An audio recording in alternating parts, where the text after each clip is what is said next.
We're talking life. We're talking how to live. We're talking how to live as Christians in such a time as this. Oh my gosh, it is not easy. I'm telling you, I know. I mean, there's so many things. No, you shouldn't think this way. You shouldn't act that way. Well, I have an opinion about that. Well, I'm going to tell you what to do. Oh, you should act. And it's like overwhelming sometimes. This is canceled. This is on. This person was wrong. This person was right. I used to think this person was all that, and now they're not. So maybe I shouldn't be. I mean, oh my gosh, there's so much stuff that goes on. Like, really, how do I live as a Christian? And do I even want to live as a Christian? That is maybe that's more the question I should be saying. Like, why should I want to do this? Okay, so I love being a Christian. I got saved at 17 years old, and I've just been full on for Jesus since then. But I've definitely walked through some huge valleys in the years that I've been a Christian. I have watched all those situations that frustrate you, they frustrate me. I've seen come and goes, I've seen challenges, I've seen people that I thought were very honest, they were not, and I thought they were. So I've had to walk through that too. But the thing about being a Christian is it's all about not following a person. It's not following people's, it's following Jesus. And I think that's what we're talking about. How do we follow Jesus? How do we live in such a time that there can be so many conflicts, but following Jesus is not a conflict, okay? It's full on and it's good. Okay, so, hey, listen, if you need prayer, talk to me about it. If during the time that we're talking, I've got totally the coolest person in the world with me today. We're going to be talking about life, but if you have questions or you'd like to say, man, that was so good, I love if you would just talk right there on the comments and read that and be inspired by that. And then share this. Let your other people know, man, this is on, and we're talking about how to live for Jesus. Okay, Krista Treat. Oh my gosh, you have the same last name that I do. Love it. Love it. Don't you love, I don't know about you. Okay, maybe I've never asked you this question, but I do remember when I met Casey. I was so excited. I love that last name. It's a good one.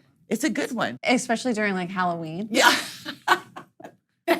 I always say trick or treat. Yeah, but I say that year round. So that's okay. We both do. Yes. All the time. It's so funny. Trick or treat. People go treat, you trick or treat. Yeah. And so we're the trick or treat girls. Whatever. Okay, so you've been married to my oldest forever. How long have you guys been married? Oh, man. April was 12 years. 12 years. So you've been married 12 years. I feel like after 5, it just kind of is so wonderful. You just runs together. You just keep going. Yeah. Well, all I know is I am real glad that when we got that text that talked about you, and I went, Let's just put on record that my husband Caleb texted his mom and said he had a girlfriend. Yeah. So yeah. Here we go. Well, and if you know Caleb, when I got the text, I mean, it was so non-Caleb that I was like, whoa, I'm pretty sure he has met his wife. So that was pretty cool. Yeah. Okay, so 12 years. Okay. So now you have an 8-year-old, which now that really lifts your value up. I mean, I've been a parent for 8 years. Yeah, but you gave me my granddaughter, so I don't care. So I'm the favorite. Yeah, you're the favorite. There's no doubt. So 8-year-old, 4-year-old, 2-year-old. So in previous times that you've been on with me, we've talked about the infertility that you have gone through. And if that is something in your world, infertility, which is in a lot of people's world, Krista has been very vulnerable and super honest about the struggle and the walk that she went through that. And you can actually go get those on YouTube or go back down my page and watch some of that because they're very honest and very important. Or reach out to us again. I mean, we'd love to specifically pray for you or yours. I know every fertility and infertility journey is so different. So reach out and we'll pray for you specifically too. Yeah. So through the process, lost some, went through a lot of different challenges. But you have an 8-year-old, a 4-year-old, and a 2-year-old. Come on, it's all God. Okay, so and you talk a lot, honestly, on your social media, on Instagram. Yeah. You talk a lot about the parenting part of your life. I guess I really love the fact that there's a vulnerability and an honesty about you and about giving yourself to people and trying to help.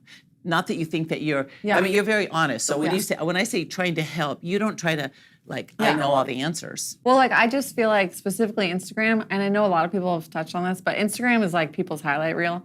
And they only show the fun, and it's like life's so much fun and life's so good. But if you can build your foundation at home, then let your kids. It'll give your kids a strong foundation like out in the world. And so I have so many friends who go to different public schools and different daycares and different classes and stuff, and they're learning and just hearing just some stuff that's not in aligned with what Jesus says and what the Bible says and whatnot. So I just say if you can guard your kids with. Not necessarily guard them, but just build up a foundation at home. Then if they go out in the world and they hear stuff and whatnot, it provokes a conversation when they get back at their house. And so it's like provokes conversation for us at dinner table. Willow, my oldest, will be like, I heard this today, but this is what you guys say about this. And so it just provokes a conversation. I just feel like provoke sounds negative, but just it sparks. No, I think it's positive. It sparks a conversation, and that's what opens up a lot of like doorways and conversations for us to even sow more seed into our kids and plant more foundationals, just scripture and word into our kids. I mean, they're sponge of a brain. They're learning so much in this season of life, and they're so young and they're so moldable. Right. And so it's like, I want to be the one molding them, not the world. So really, but you would say really importantly is to be maybe be attentive, be there, be aware, I'm trying to think of all the words that as a mom and a dad, I understand how busy life can get.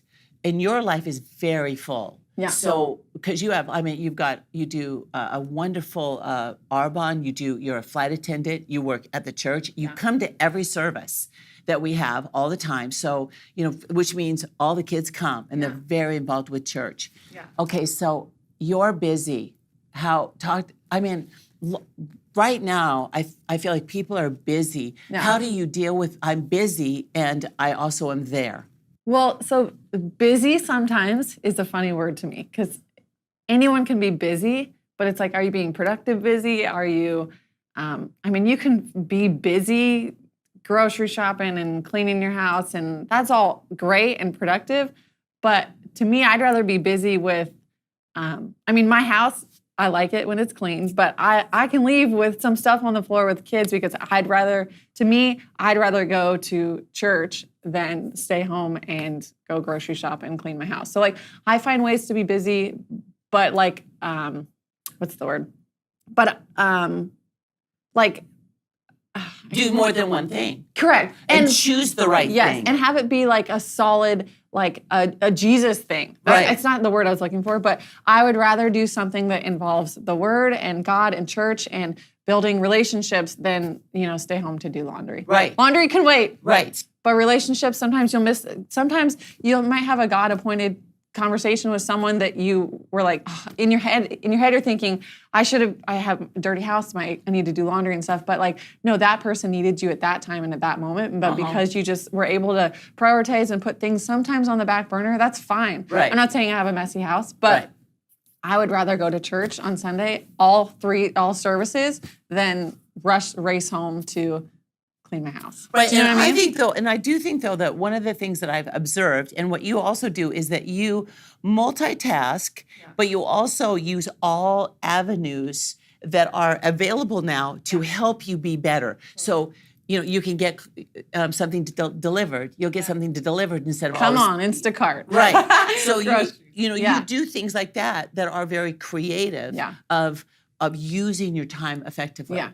And sometimes just knowing the cool things that are out there and taking advantage of them. One thing that we do at our house is literally it'll take 5 minutes. I'll put on like YouTube on our big screen TV, and I'll blast worship music, just one song. Some of these worship songs are like 9 minutes long. I'll pick a good one. Yeah. And we do what we call a quick pickup. Ooh. And so in between stuff, we'll play a worship song, but we'll also do a quick pickup, and then we'll go do something else. So that's kind of a brilliant. So it's like a dance party, quick pickup. I'm getting a 10-minute house clean, and my kids are also listening to worship. And they're being responsible. Yeah. So it's something so silly, but is productive for me, but also, it's like they're listening to these words and right. Yeah.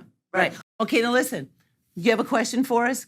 Write some questions that you would like to know about. Now, we're talking about young kids. Yeah. That's right now what we are dealing with. And we're talking about the young kids and really investing in them because they are important. But right now, some of y'all moms that are like overwhelmed, Father, I just pray for them right now. And I just speak your strength, your love, and I come against that spirit of shame. That spirit of comparison, that spirit of I can never be good enough. I just come against that right now, and I just speak God's grace, his peace, his love, his more than enough into that situation in Jesus' name. Amen.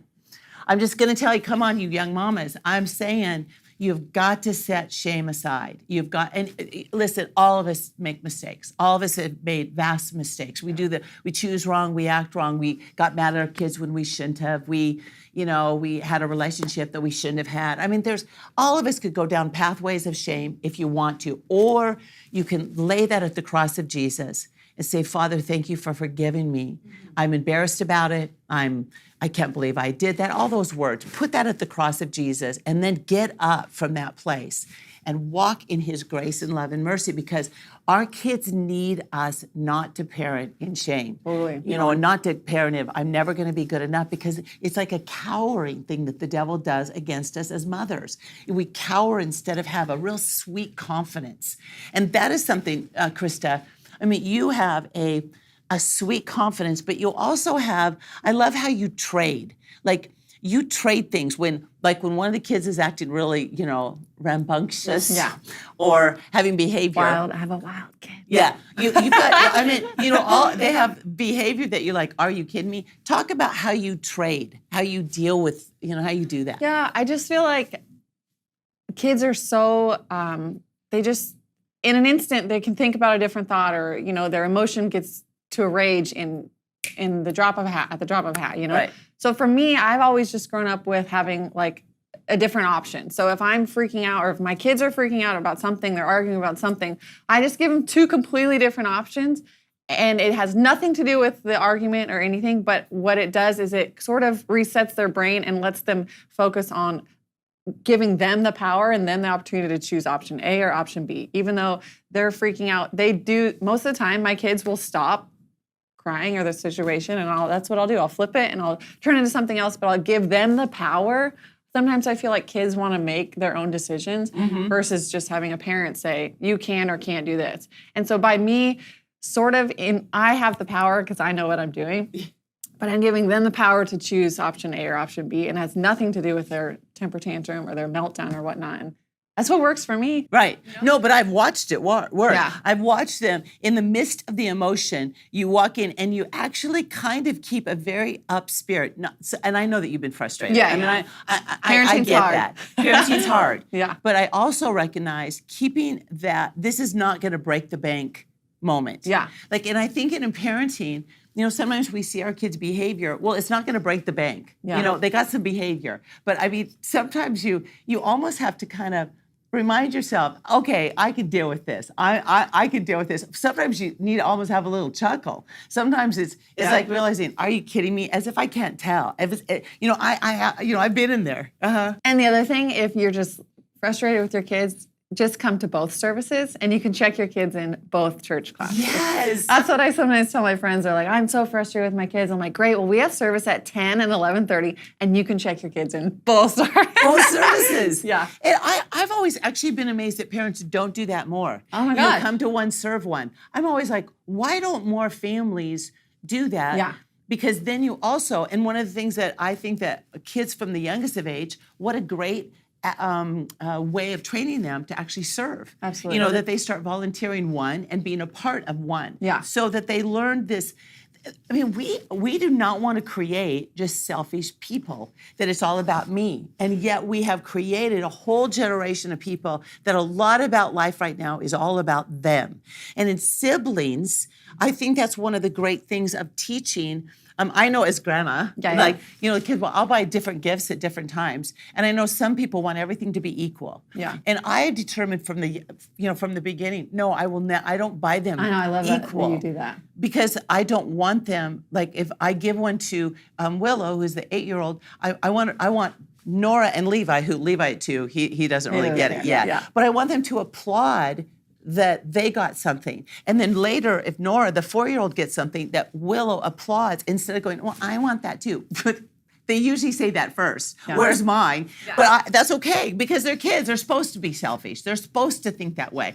But hopefully that we get to impart to them that they rejoice in each other. Yeah. We teach them how not to be in competition with each other, but to say, yes, you got that. I want that. You got that. I want that. That's okay. Well, and like being in competition with each other, I always remind them daily almost, like God made you unique. Mm-hmm. You don't need to be like someone else. You don't need to be competing with someone else. You don't need to be comparing with someone else. Like God made each and every one of your children unique. And so embrace that for sure. Well, and of all people to be saying that, I mean, you are pretty much an identical twin. Yes. But we're still different. That's right.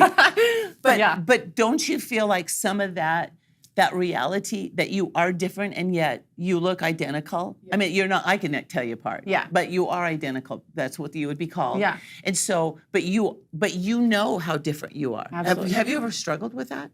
No. Yeah. No, but I just think even I mean, before I was pre-saved, yes, I have an identical twin. We look exactly the same, but we're totally different. And I do remind myself and I remind my kids, and maybe you should remind, your children too, but how boring would this world be if we all looked exactly the same? Uh-huh. So embrace your children's differences, embrace their different looks, embrace their different body types. Like the world would be very boring if we all look the same. Well, and especially since, I mean, when you look at your kids, they are very, very different. Yeah. How do you what are some of the, ways that you emphasize or help them to rejoice in that? I mean, to be honest, you can tell your kids what they are. I mean, I'm not saying my 8-year-old is self-conscious of anything because I speak life and she's beautiful and everything. But you can tell as she looks like she looks yeah. Okay, go ahead. Beautiful. She looks like me. But if you can you're as a parent, when your kids are starting to question things or ask, or why are my feet bigger than my friend's feet or something, just start the next couple days, give your daughter foot compliments like, I love your toes, or so just you can tell as a mom. So work with your family and be aware of what's going on and then practice some of that. Okay, listen, there's so much to talk about parenting. Do you know that actually I have a book you can get on Amazon? It's called, I love this thing called Parenting. And then it says on the bottom, well, most of the time or some of the time. I can't remember, but it's on Amazon. So that Casey and I both have a lot of books on Amazon. Go to Amazon, you can get any of those. Oh yeah, do I have? This one, Choose Wisely. As a mom, for me, I love this because we were like different hats, different shoes in every season. And so this is one of my favorite books. Choose Wisely. Go to Amazon, find those. There's some really great books, so you can just get those, send them to you. I'm so glad that we got to be with you today. We just touched in, gave you seed thoughts about being a mom, dad, but I just want you to know we're praying. We're believing for you in your life. We're believing that God is giving you wisdom, giving you insight. Now, I know there's different ages. We were talking about the younger, and it's very important, you young moms, don't live in shame. Don't live, and I have to, but live in love and make sure, make church a priority in your life and in your world. Church is that's the secret sauce of how to really have some great success in the whole of your life. Hey, we're praying for you all the time. And if you have prayer, please put it right there. Share this right now before you leave being with me. Just share this with your friends and people around you. And then come on, thanks so much, all you generous givers. Thank you so much. You're giving, you're making sure that we can continue to do this. You see right there on the comments, there's a little click spot that you could be a part of the giving team. Love you much. Okay, so if there's a lot on YouTube that you can go to that we've done before, but join me next week, same time, same station. I love you much.